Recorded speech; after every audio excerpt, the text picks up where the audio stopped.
Right, so, ons is swembad. Dit het niks met hierdie onderhoud te doen nie. Ons is nou besig om bietjie te gesels oor AgriHX hier net buite Pietersburg op Terrains Resort. Baie mooi swembad, weer eens. Hy trek my oog, dit lyk soos Mauritius. Ons gaan bietjie hoor hoe is Tally Lazelli agter my betrokke en wat beteken AgriHX vir haar en waar is jy nodig voor? Wat beteken dit vir die boere in die omgewing? Kom ons gaan luister 'n bietjie in. Hallo Tannie, hoe gaan dit met Tannie? Nee, baie goed, dankie. Pragtige swembad. Ek sou amper lus om in te spring. So, soos wat ek genoem het, Tannie is nou betrokke by AgriHX wat 'n ongelooflike landbouskou is.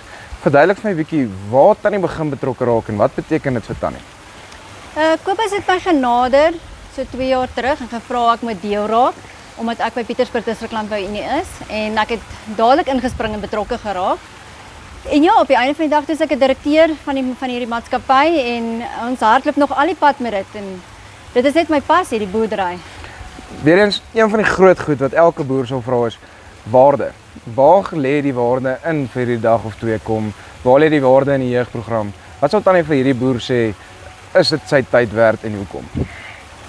Ja, met die uitstallings en goed en die boeredag wat ons gaan aanbied, ek dink definitief. Dit was ons het nie hierdie jaar 'n boeredag gehad nie, maar ons gaan volgende jaar doen. Groot gaan, Eisterbergfees hierdie groep gaan hulle boeredagie hou. So ek dink dit is 'n moed om hier te wees.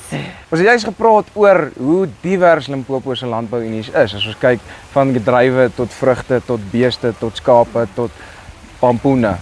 Ja. En op die einde van die dag, ek wil weet as ek in enige sektor is daar iets vir my op hierdie dag? Daar's iets van alles. Daar's vir almal iets. Ons probeer almal betrek van 'n pampoen, vrugte, neute, almal. Ons probeer kyk waar kan ons almal betrek by hierdie dag, dat almal betrokke kan wees. En dat jy op die einde van die dag nog steeds daai, hulle praat van ROI, nou return on investment, en sy investment is op die einde van die dag tyd kan kry. Ja. Hoorie, dankie vir Tannie se tyd. Weet Tannie hulle is lekker besig. Ek gaan Tannie nie verder besig hou nie. Sterkte en dan sien ek Tannie hulle in Maart. Okay. So, ons almal weet tyd is kosbaar. En vir al as 'n boer voel dit soms as jy van jou plaas af gaan asof alles het gaan skeefloop. Maar vir daai 2-3 dae kan jy ontspan. Maart is 'n rustige tyd van die jaar en hierdie mense is hier om seker te maak dat of jy met neute boer of jy met pampoene boer, of jy boorde het en of jy bome het.